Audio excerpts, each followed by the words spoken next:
मेरे प्यारे मित्रों नमस्कार। तो मेरा नाम है शिवम शुक्ला और मैं पढ़ा रहा हूँ आपको मास ट्रांसफ़र ऑपरेशन। पिछले कई दिनों से हम लोग पढ़ रहे थे मास ट्रांसफ़र में डिस्टिलेशन ऑपरेशन। डिस्टिलेशन ऑपरेशन में हम लोगों ने जो डिस्टिलेशन है उसको थ्योरेटिकल पॉइंट ऑफ व्यू से, फिर न्यूमेरिकल पॉइंट ऑफ व्यू से, इंडस्ट्रियल अप्रोच से उन सारी चीज़ों को डिस्कस किया जिनकी हमें जानने की बहुत आवश्यकता है। हम स्पेशली डिप्लोमा और बीएससी वाले स्टूडेंट को पढ़ाते हैं और इंडिया में बहुत सारे स्टूडेंट हैं जो बीटेक के हैं, वो भी हमारे पास पढ़ते हैं क्योंकि उनको लगता है कि हमारा कंटेंट बहुत अच्छा है, इसलिए वो पढ़ते हैं। इसके अलावा डिप्लोमा और बीटेक इन दोनों से कंपटीशन लेवल के स्टूडेंट हमारे पास पढ़ते हैं क्योंकि उनको लगता है कि हमारा कंटेंट अच्छा है। ऐसे कंडीशन में अभी ऑफिशियली बीटेक के लिए क्लासेस लॉन्च नहीं हुई हैं, बट आने वाले 6 महीने 7 महीने में बीटेक के लिए ओपनली एडमिशन होना स्टार्ट हो जाएंगे और हम चैलेंजिंग तरीके से उनको पढ़ाएंगे। तो हमारी ये कोशिश है कि हम अधिकतम केमिकल इंजीनियरिंग के नॉलेज हम सभी स्टूडेंट में पहुंचा सकें। तो हम सीख रहे हैं केमिकल इंजीनियरिंग और सिखा भी रहे हैं धीरे धीरे केमिकल इंजीनियरिंग। केमिकल इंजीनियरिंग में अब हम नेक्स्ट यूनिट में कुछ दिनों बात करेंगे मेम्ब्रेन सेपरेशन के। मेम्ब्रेन सेपरेशन बहुत ही मॉडर्न टेक्निक है। अगर हमारे पास बहुत सारे कंपोनेंट हैं, 3 या 4 कंपोनेंट हैं जो कि लिक्विड कंपोनेंट हैं या फिर वो गैसेस कंपोनेंट हैं और मुझे स्पेसिफिक या हम वर्ड यूज करें सिलेक्टिव, अगर हमें स्पेशली सिलेक्टिव किसी भी कंपोनेंट को अलग करना है तो ऐसे केस में हम लोग मेम्ब्रेन सेपरेशन का यूज करते हैं। जैसे कि आप लोगों ने देखा था स्टार्टिंग में हमने जीएलसी का यूज किया था, ग्लास लिक्विड क्रोमेटोग्राफी, एचपीएलसी का यूज किया। तो वो सारी टेक्निक थी, इनिशियल टेक्निक जो हमने यूज की 2 कंपोनेंट को सेपरेट करने के लिए। बट अब विज्ञान काफ़ी आगे निकल चुका है और उसकी वजह से आज सबसे मॉडर्न टेक्निक अगर कंपोनेंट सेपरेशन की है तो वो है मेम्ब्रेन सेपरेशन। मेम्ब्रेन सेपरेशन में हम लोग क्या करते हैं कि मेम्ब्रेन यूज करते हैं, जिसके बारे में आज हम पढ़ेंगे। अब वो मेम्ब्रेन से हम किसी भी सिलेक्टिव कंपोनेंट को अलग करते हैं। मेम्ब्रेन में जो टेक्नोलॉजी होती है वो सारी टेक्नोलॉजी मेम्ब्रेन में है, मेम्ब्रेन के टाइप में है। तो हम 10 से 15 प्रकार के जो मेम्ब्रेन हैं उनके बारे में स्टडी करेंगे। हमारी कोशिश होगी जो हमारे लेक्चर्स हैं वो आपके कंपटीशन के लिए बहुत यूजफुल हो और हम उतना ही पढ़ाएं इतना आपके काम का है, ये हमारी अप्रोच रहेगी। हमने आपको केमिकल इंजीनियरिंग में 10 सब्जेक्ट पढ़ाए हैं। उन 10 सब्जेक्ट को इस तरीके से पढ़ाया है कि आप उनको पढ़ के ओपी गुप्ता और राम प्रसाद बुक 100% सॉल्व कर सकते हो, ये मेरी गारंटी है। आप लोगों ने ऐसा फील किया होगा। हम उसमें लिखा रहता है एक हमारे कोर्स पे कि you can solve more than 80% question of OP Gupta, but I assure you that you can solve more than 99% question of OP Gupta and Ram Prasad book and similar other type of book. तो क्लास आज की start करते हैं और मुझे लगता है कि आज से एक नया टॉपिक है जो आप लोग पढ़ोगे और उसमें काफ़ी ज़्यादा आपको मज़ा आने वाला है। तो स्टार्ट करते हैं आज का टॉपिक।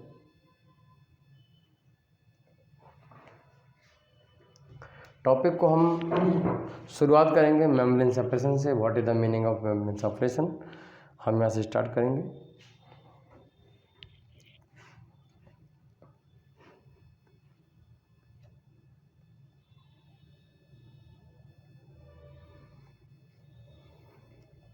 तो हेडिंग डालेंगे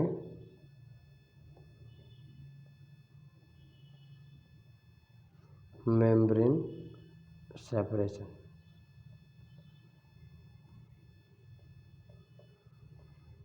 मेम्ब्रेन सेपरेशन, मेम्ब्रेन का मतलब है एक झिल्ली, है ना। हम मेम्ब्रेन को हिंदी में कहते हैं झिल्ली।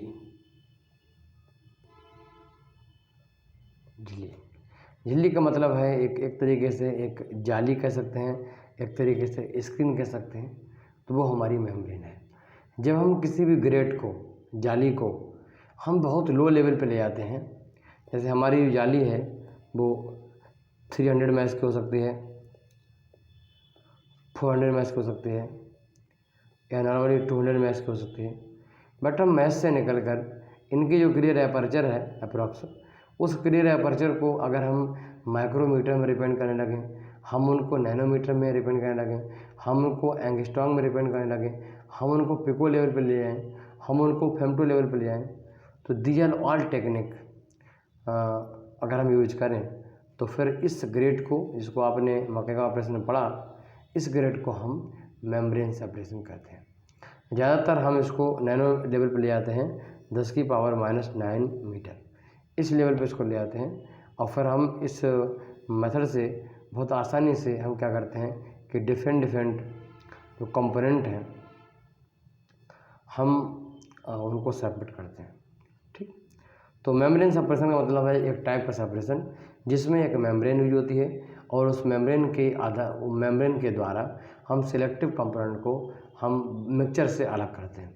ऐसा बिल्कुल भी नहीं है कि अगर हमारे पास 100 पार्टिकल हैं और उनमें से 7 पार्टिकल जो है स्पेसिफिक किसी कंपोनेंट को अलग करना है, इससे पास करेंगे तो 7 के 7 कंपोनेंट अलग हो जाएंगे। नहीं, ऐसा नहीं है। हो सकता है कि 7 में से 6 पार्टिकल ही पास हो, एक पार्टिकल पास ना हो। और ये भी पॉसिबल है कि जबकि उस पार्टिकल का डायमीटर वही है तो नीचे के पार्टिकल का है, फिर भी ये इस मेम्ब्रेन से पास ना हो। इट मे बी हैपन, समझ गए। तो इस तरीके से हम कह सकते हैं कि मेम्ब्रेन सेपरेशन एक ऐसी टेक्निक है, सेपरेशन की ऐसी टेक्निक है जिसमें हम पार्टिकल्स को मेम्ब्रेन के ऊपर से पास करते हैं, जिससे जो मेम्ब्रेन में पोर हैं, छेद हैं, होल हैं, उनके आसपास के पार्टिकल नीचे निकल जाते हैं। ठीक, हम उसके बारे में आगे बात करेंगे। चलिए, सबसे पहले डेफिनेशन लिखिएगा मेम्ब्रेन सेपरेशन की। लिखो मेम्ब्रेन सेपरेशन।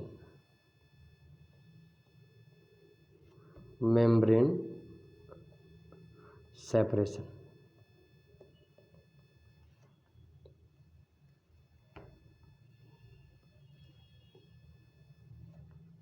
क्या है ये मेम्ब्रेन सेपरेशन?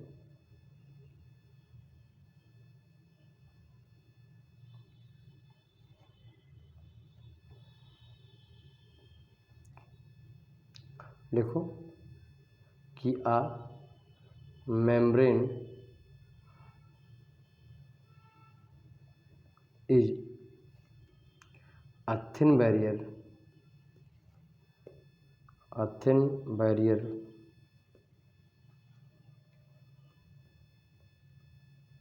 क्या बोले बैरियर स्पेलिंग BARRIER, ठीक, ER barrier placed between two phases of a क्या लिखो फेजेज, देखो phases are medium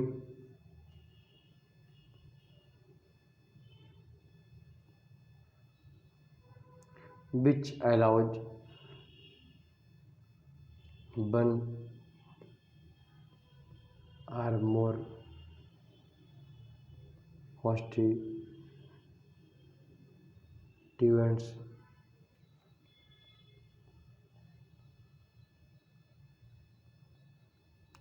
to selectively pass from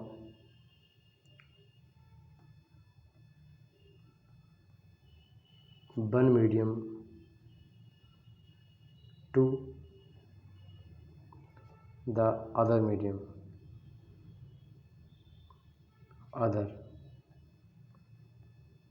in the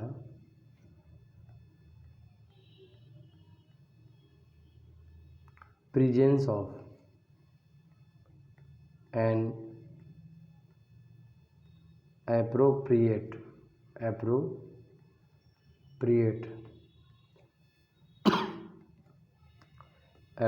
driving force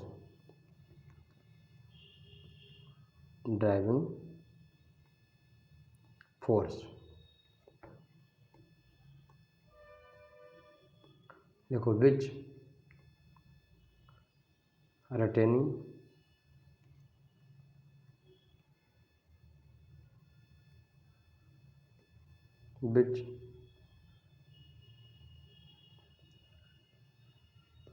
retaining the rest। ठीक, तो आपने देखा कि मेम्ब्रेन सेपरेशन होने के लिए क्या होता है, हम किसी भी फेज को पास करते हैं और कह रहा है कि place between two phases are medium. ठीक, हमारे पास दो साइड होती हैं और उनके बीच में हम क्या करते हैं, रख देते हैं अपने मेम्ब्रेन को। जैसे मान लीजिए दो साइड हैं, इनके बीच में रख दिया मेम्ब्रेन को, और उसके बाद जो मिक्सचर है उसको पास करते हैं, और पास करने पर जो इनके होल बने हुए हैं मेम्ब्रेन में, ठीक, उनके आधार पे जो पार्टिकल ऐसे हैं जिनका डायमीटर इस होल से कम है या उस होल के बराबर है, वो क्या करता है, इस मीडियम से पास हो जाता है, नीचे निकल जाता है। ठीक, आगे चल के हम उसको परमिएट कहेंगे, और फिर बचा हुआ जो पार्ट होता है, फ्रैक्शन होता है, वो ऊपर रह जाता है, उसको हम रिटेनेट कहते हैं। ठीक, तो आप कह सकते हो कि मेम्ब्रेन सेपरेशन की ऐसी टेक्निक है जहाँ पर हम मिक्सचर में से किसी भी कंपोनेंट को selectively by the help of membrane screen हम अलग करते हैं, मेम्ब्रेन सेपरेशन कहलाता है। मेम्ब्रेन सेपरेशन का अगर हम स्ट्रक्चर के बारे में बात करें, अगर हम कहें कि मेम्ब्रेन सेपरेशन दिखता कैसा है, तो देखो मेम्ब्रेन सेपरेशन में क्या होता है कि यूँ समझिए कि एक स्ट्रक्चर है, इस तरीके से सिस्टम है,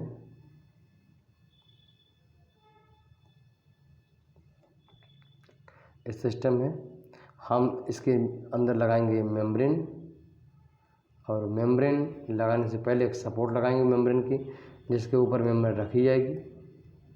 ठीक, इस तरीके से वो एक सपोर्ट होगी, वो क्या होगी, एक सपोर्ट होगी, और इस सपोर्ट के ऊपर रखेंगे हम मेम्ब्रेन।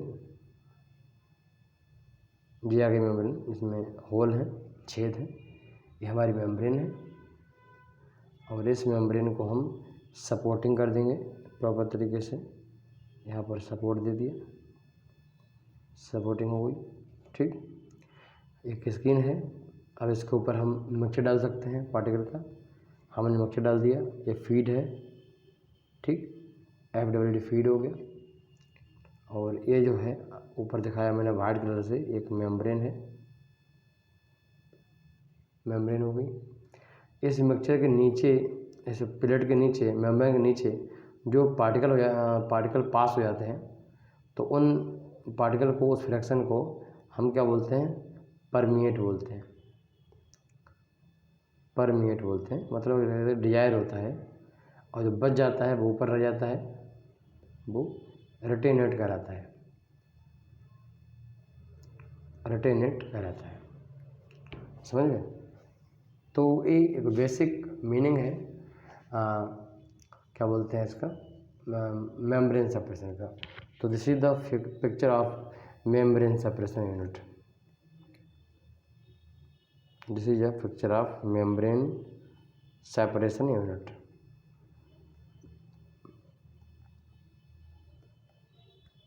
ठीक, तो ये एक मेम्ब्रेन सेपरेशन यूनिट है।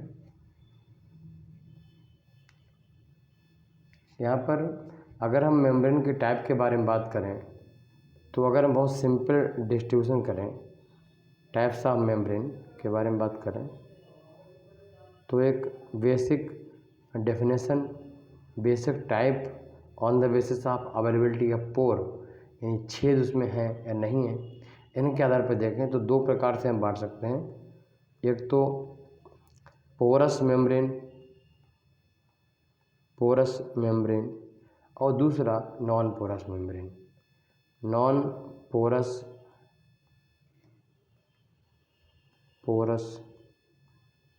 Membrane.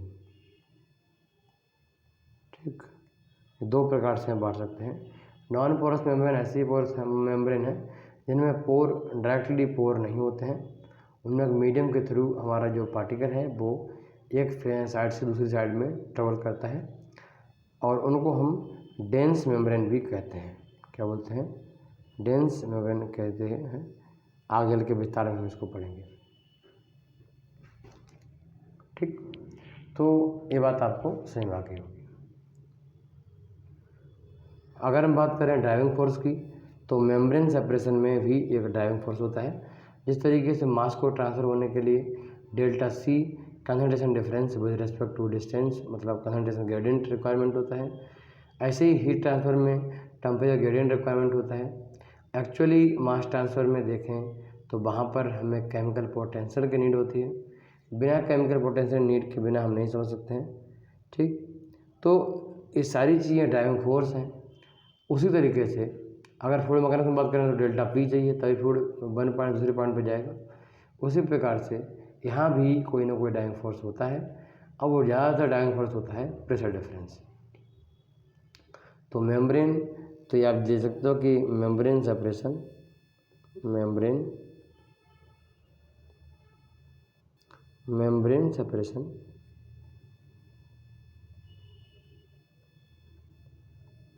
Separation also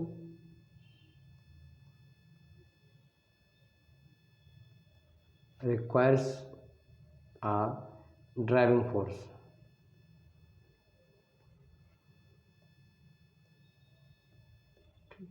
driving force की जरूरत हमें यहाँ पर पड़ती है। आप देखते हो कि कहीं ना कहीं मेम्ब्रेन सेपरेशन में जो फाइन पार्टिकल होते हैं वो इजीली नीचे निकल जाते हैं, परमेट हो जाते हैं, और हमें ये ध्यान रखना पड़ता है, ठीक। इसमें क्या है कि अगर पार्टिकल डायरेक्ट होल से नीचे निकल जा रहे हैं, और उनकी वजह है कि होल का साइज़ है वो ज़्यादा है और खुद पार्टिकल साइज़ छोटा है, कम है, तो अगर इस तरीके से वो नीचे आ रहे हैं, सेपरेट हो रहे हैं, तो उनकी इस मैकेनिज्म को हम सीविंग मैकेनिज्म कहते हैं। यहाँ पर बहुत महत्वपूर्ण वर्ड है, sieving mechanism.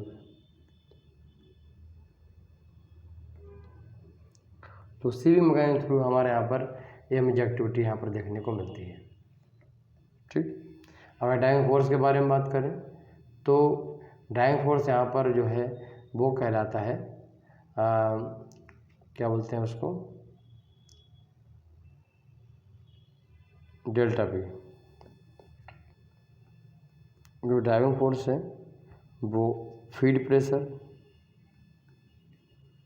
Minus permit pressure,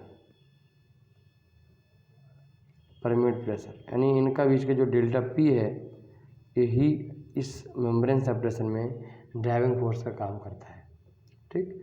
ऐसे बहुत सारी टेक्निक हैं जिनमें जो डेल्टा पी है वही मास ट्रांसफर, वो ड्राइविंग फोर्स का काम करता है। इसके अलावा कुछ एक दो चीज़ें और भी हो सकती हैं जहाँ पर ड्राइविंग फोर्स हमारे चेंज होते हैं। तो मेनली जो ड्राइविंग फोर्स है वो डेल्टा पी है। कहीं कहीं पर आपको एक्टिविटी डिफरेंस मिलेगा, कहीं पर कंसंट्रेशन डिफरेंस मिलेगा। वो चीज़ों के बारे में हम आगे बात करेंगे। तो फिलहाल आप देख सकते हो कि मेम्ब्रेन सेपरेशन किस तरीके से इफेक्टिव है। अच्छा, अगर हम देखें तो मेम्ब्रेन सेपरेशन जो होता है वो कई प्रकार से होता है और कई प्रकार का होता है, तो हम उसको भी देख लेते हैं कि मेम्ब्रेन सेपरेशन कितने प्रकार का होता है और कैसे कैसे वो काम करता है। चलिए, अभी हम मेम्ब्रेन के बारे में बात नहीं कर रहे हैं, अभी हम बात कर रहे हैं टाइप्स ऑफ मेम्ब्रेन सेपरेशन, या फिर types of membrane separation process.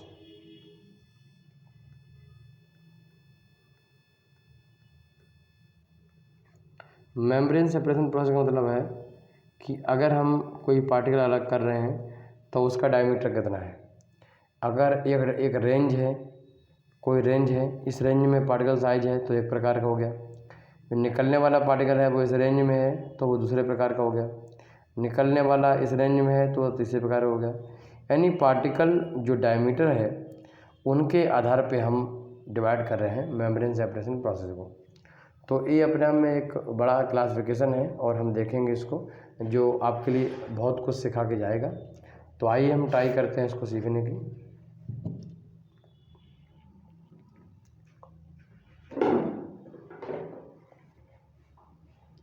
चलिए,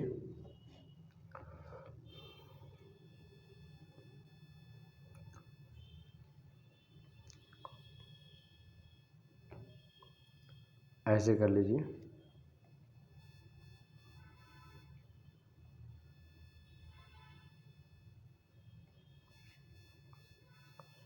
कॉपी को ऐसे करके, कॉपी जो आपकी इस तरीके से होती है ना, तो इस साइड में रखना शुरू करिए तो लंबाई ज़्यादा मिल जाएगी आपको।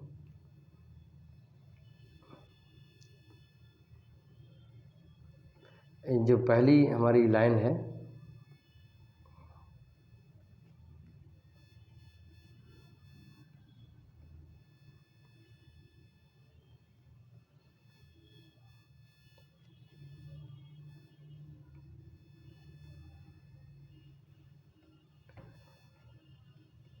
जो पहली लाइन है उसमें लिखिएगा मेम्ब्रेन प्रोसेस।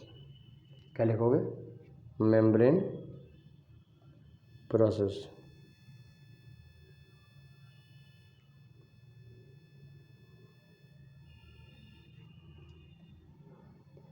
ठीक, मेम्ब्रेन सेपरेशन कितने प्रकार की होती है वहाँ लिखवाएंगे हम।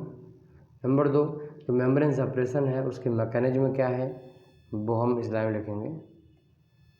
देखो सेपरेशन मैकेनिज्म,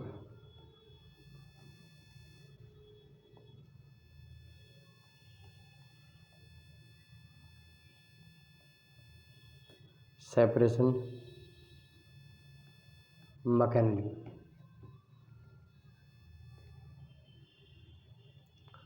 यहाँ पर देखो फीड, हम फीड देते हैं वो कितने प्रकार की फीड होती है या फिर किस टाइप की फीड होती है, ये आपको फिजिकली हम जोड़ रहे हैं मेम्ब्रेन सेपरेशन से, जैसे आप समझ सको डायरेक्टली कि क्या हो रहा है। टाइप्स ऑफ फीड, ठीक। उसके बाद हम अगले जो कॉलम है उसमें लिख रहे हैं ड्राइविंग फोर्स। यहाँ पर ड्राइविंग फोर्स क्या होता है ये भी जानना आवश्यक है, ठीक। This is the driving force.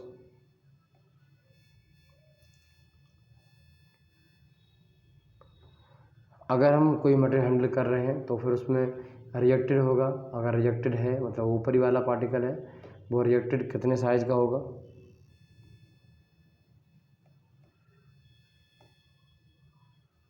ठीक।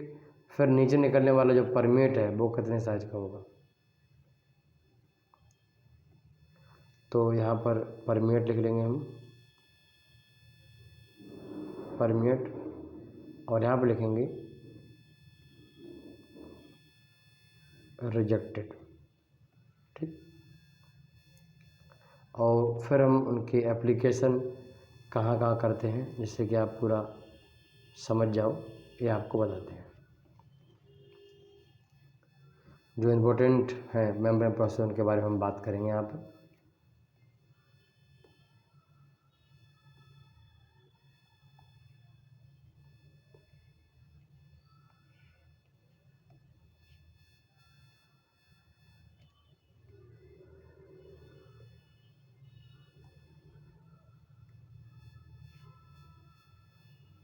चलिए, जो सबसे पहला है जो महत्वपूर्ण टाइप है उसको हम बोलते हैं माइक्रोफिल्ट्रेशन।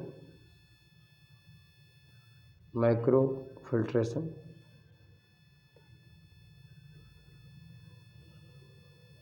ठीक। यहाँ पर माइक्रोफिल्ट्रेशन में जो पार्टिकल होते हैं वहाँ पर हम माइक्रो लेवल बात करते हैं, उसके बाद हमारे 6 पे बात करते हैं। और इसकी जो टेक्निक है मतलब मीडियम, उसका जो मैकेनिज्म है सेपरेशन किस तरीके से होता है तो सीविंग के आधार पे होता है, जो मैंने आपको बात की। फीडिंग के बारे में बात करें तो अगर कोई सस्पेंडेड पार्टिकुलेट्स हैं तो उनको हम यहाँ पर फीडिंग करते हैं। Solid particle as a suspension है, इसे बोलते हैं सस्पेंडेड पार्टिकुलेट, SP। उनको अलग करना है in form of gas and liquid, तो हम उनको अलग कर सकते हैं। लिक्विड या फिर गैस कंटेनिंग कुछ भी हो सकते हैं, तो उनको हम अलग कर सकते हैं। अगर हम प्रेशर डिफरेंस के बारे में बात करें तो डेल्टा P यहाँ पर हम 2 बार रखते हैं, ठीक। 2 बार डेल्टा P यहाँ रखते हैं और वो ड्राइविंग फोर्स तरह काम करता है। जो रिजेक्टेड स्टीम होती है, जो स्टीम रिजेक्टेड होती है ऊपर रह जाती है, वो रिजेक्टेड स्टीम जो है 0.1 माइक्रोमीटर से जो 20 माइक्रोमीटर तक होती है, ठीक। मतलब इससे बीच में माल है, इससे बड़े साइज़ का है तो डेफिनेट वो ऊपर उसको रख देंगे। परमेट में बात करें तो जो सस्पेंडिंग मीडियम है, लिक्विड गैस कुछ भी हो सकता है, तो उसको वो यहाँ पर अलग करती है।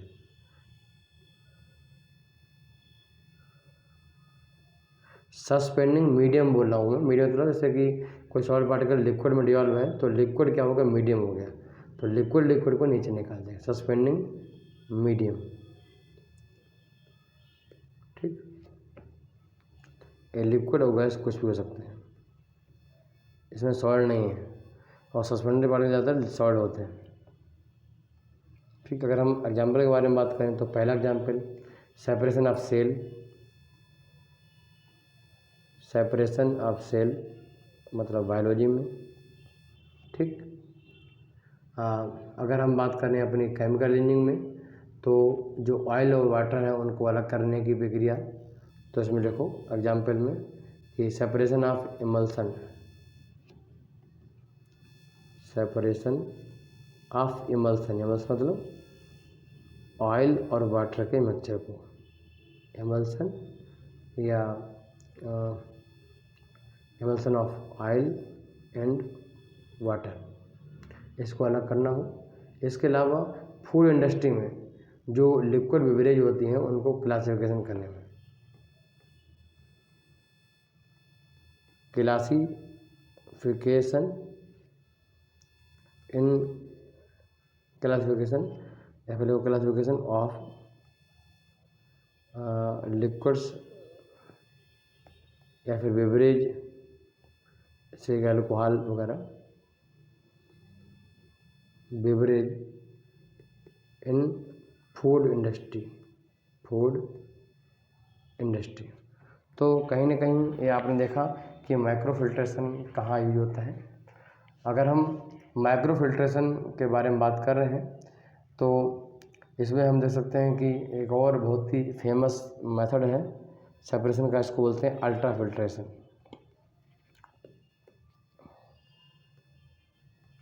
अल्ट्रा फिल्ट्रेशन, ठीक, यहाँ पर भी टेक्निक सीविंग रहती है, और जो हम फीडिंग करते हैं अल्ट्रा फिल्ट्रेशन में, अल्ट्रा फिल्ट्रेशन में या फीड जो होती है वो गैस ना होके लिक्विड होती है। जैसे आपने देखा कि माइक्रो फिल्ट्रेशन में ज़्यादातर लिक्विड और गैस कुछ भी हो सकते हैं, मगर जो हमारे ऐसी चीज़ें हैं जो कि अल्ट्रा फिल्ट्रेशन से हम हैंडल करते हैं तो जहाँ वहाँ पर ज़्यादातर लिक्विड्स होते हैं। ठीक, डेल्टा पी के बारे में बात करें, ड्राइविंग फोर्स यहाँ पर प्रेशर डिफरेंस है, और वो ड्राइविंग फोर्स 2 से लेकर 3.5 bar, this is just equal to atmosphere pressure, 1 kg/cm² pressure in industry. तो यहाँ पर हम इसका यूज़ करते हैं। अगर रिएक्टिव स्ट्रीम में बात करें तो थोड़े से बड़े पार्टिकल होते हैं, और रिजेक्टेड जो होते हैं हमारे वो मतलब क्या है कि रिलेटिवली लार्ज होते हैं, रिलेटिवली लार्जर पार्टिकल, लार्जर। ठीक, और 1 से लेकर जो 100 माइक्रोमीटर है इनसे बड़े पार्टिकल होते हैं, और जो परमेट है नीचे निकल जा रहा है वो सॉल्वेंट होता है। ठीक, सॉल्वेंट होता है, या फिर कोई very low molecular weight solute हो सकता है। ठीक, तो ये जो था हमारा था कि अल्ट्रा फिल्ट्रेशन का। अगर हम बात करें कि इसमें क्या सेपरेट करते हैं तो सेपरेशन ऑफ बाई मॉलिक्यूल, ठीक, बाई मॉलिक्यूल का सेपरेशन ऑफ प्रोटीन, जो प्रोटीन्स हैं इंडस्ट्रियल हम बात करें तो बायोमेडिकल एलिमेंट के काम आता है प्रोटीन, तो उनके सेपरेशन करने के लिए इसका यूज करते हैं। इसके अलावा इमल्सन का सेपरेशन भी हम कर सकते हैं इससे। ठीक, तो अगर किसी भी लिक्विड मीडियम में अगर जो ड्रॉपलेट्स हैं वो हमारी डिस्पर्ज हो गई हैं सॉल्ट की या फिर सेमी सॉल्ट की, तो उनको हम इजीली यहाँ से सेपरेट कर सकते हैं। ये दूसरी महत्वपूर्ण टेक्निक थी।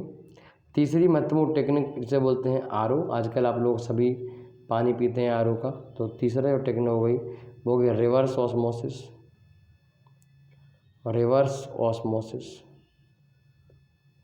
ठीक, यानी आरओ आरओ में जो हमारा सेपरेशन टेक्निक है वो डेल्टा सी पर डिपेंड करती है, कंसंट्रेशन डिफरेंस डिपेंड करती है। तो जो उसकी टेक्निक है वो सॉल्यूशन और डिफ्यूजन, यानी प्रिंसिपल इसका जो है कि यह डिफ्यूजन के सिद्धांत पे काम करता है। ठीक, फीड के बारे में बात करें, कोई सॉल्ट सॉल्यूशन हो सकता है, ब्रेकिश सॉल्यूशन हो सकता है, और सी वाटर हो सकता है, नमकीन वाला सी वाटर हो सकता है। अगर मुझे सी वाटर में से वाटर अलग करना है, कोई ब्रेकिश वाटर है उसमें से वाटर अलग करना है, सॉल्ट सॉल्यूशन है कोई, तो डेफिनेटली तो हम आरओ का यूज़ कर सकते हैं। यहाँ डेल्टा पी के बारे में अगर हम बात करें तो 10 से लेकर 100 बार प्रेशर होता है, या फिर हमारा डेल्टा पी इससे रेंज से ज़्यादा भी हो सकता है।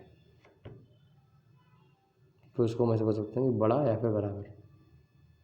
Delta P is more than और equal to 10 to 100 bar.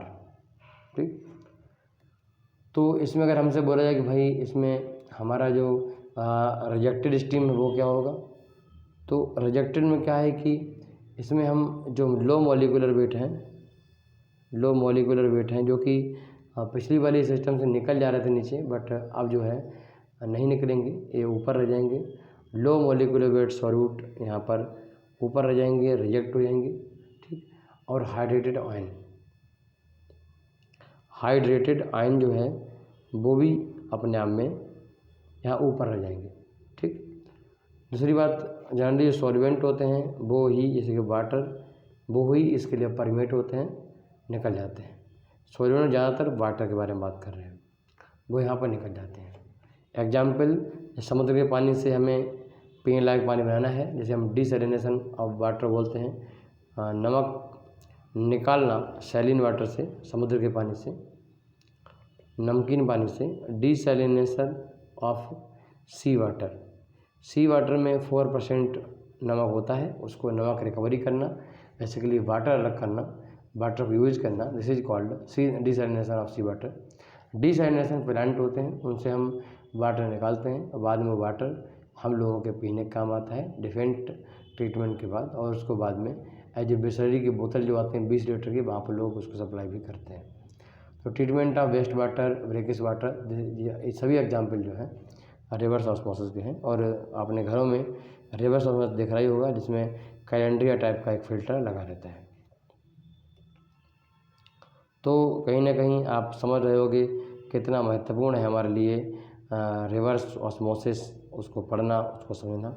Osmosis का जस्ट उल्टा है रिवर्स ऑस्मोसिस।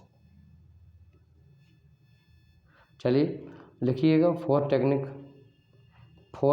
कौन सी है? रिवर्स ऑस्मोसिस के बाद डायलिसिस। जैसे आपने देखा होगा कि हमारा जब हार्ट जो हमारा जो किडनी होता है, किडनी जब प्रॉपर तरीके से हमारे ब्लड को क्लीन नहीं कर पाता, फिल्टर नहीं कर पाता, तो हम डायलिसिस करते हैं। वो एक आर्टिफिशियल टेक्निक है। तो डायलिसिस यहाँ पर हमारे देख सकते हैं। डायलिसिस का भी एग्जाम्पल वही है, सीविंग। ठीक, और साथ में सॉल्यूशन डिफ्यूजन। ठीक, डिफ्यूजन जो है।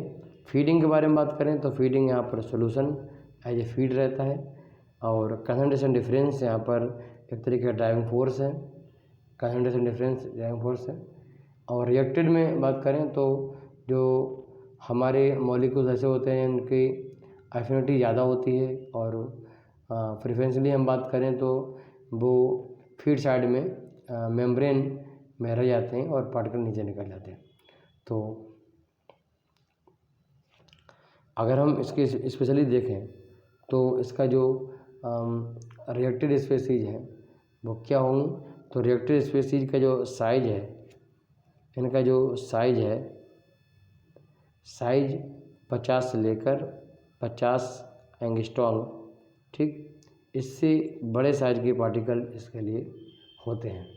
और इनके अगर मॉलिक्यूलर वेट के बारे में बात की जाए तो मॉलिक्यूलर वेट इनके 50 से 10 की पावर 4 तक हो सकते हैं। ठीक, मॉलिक्यूलर वेट यहाँ पर हम डाल्टन में मेजर करते हैं, DALTON।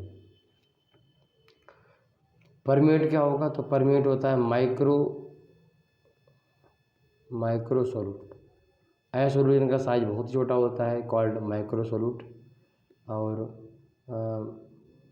सॉल्वेंट तो होता ही है, ठीक, जिसके लिए परमिट होते हैं।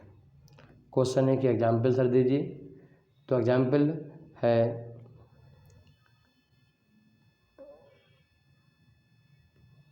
हेमो डायलिसिस, एग्जाम्पल है हेमोग्लोबिन डायलिसिस। नंबर 2, हम बेड में जो कुछ अलग अलग पदार्थ ऐड हो जाते हैं जो कि हमारे नुकसानदायक हैं, उनको हम अलग करते हैं। This process is called dialysis in medical department.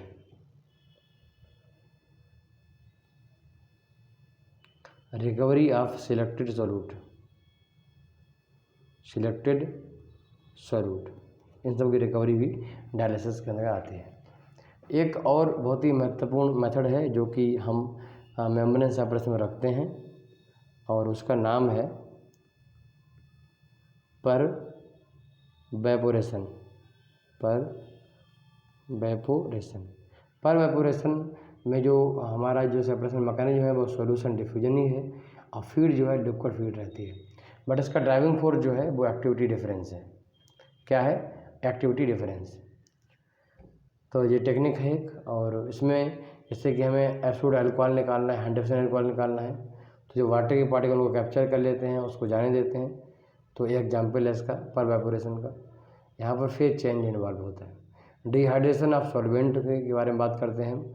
Solvent से हमें वाटर निकालना है, बेसिकली हम वाटर निकालना चाहते हैं, और तो ऐसी सभी प्रक्रियाओं में परवेपोरेशन होता है, वाटर को हम अवॉइड कर लेते हैं। तो ये भी एक टेक्निक इसका आती है। पहले हम चीज़ों को अवॉइड करते हैं, फिर उनके पार्टिकल्स को अलग करते हैं by the help of membrane, ठीक। ऐसे ही छठा टेक्निक है एक गैस सेपरेशन, ठीक। तो इसमें हम देखेंगे कि हमारी जो क्या बोलते हैं मेम्ब्रेन सिस्टम है वो कितने प्रकार से काम करता है, क्या होता है, ये हम देखेंगे। इससे काफ़ी चीज़ें आपको क्लियर हो जाएंगी। तो बची हुई चीज़ों नेक्स्ट लेक्चर में कवर करते हैं। तब तक नमस्कार।